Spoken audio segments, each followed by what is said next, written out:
बिस्मिल्लाहिर्रहमानिर्रहीम। अस्सलाम वालेकुम। एक चूड़ियाँ बेचने वाली को मुझसे प्यार हो गया। उसकी क्या कमाल मोहब्बत थी।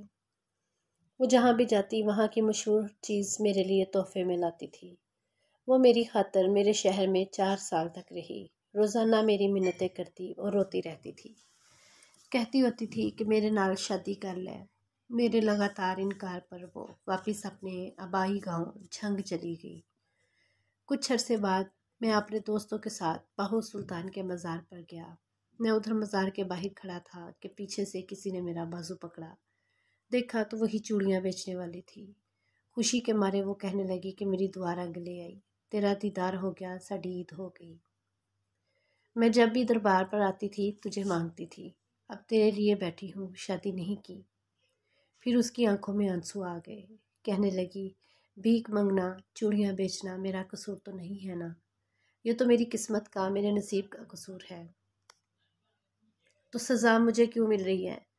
वो सबके सामने मेरे गले लग के रोने लगी।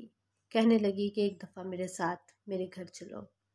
मेरे पाँव पकड़ लिए। सब लोग देख रहे थे। मेरी बहुत बेइज्जती हुई। लोगों का मजमा लग गया।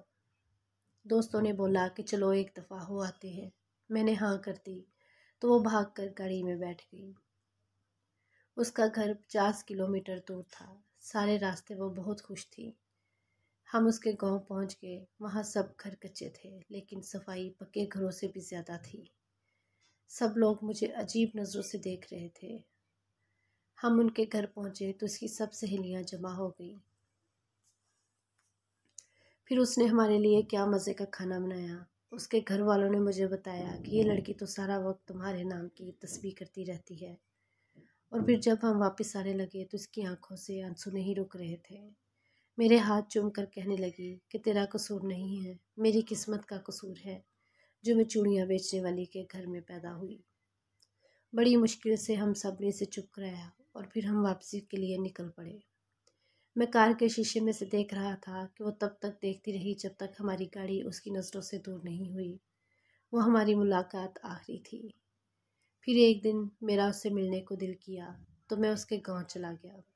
उसके घर वालों ने बताया कि तुम्हारे जाने के बाद वो बहुत बीमार रहने लगी।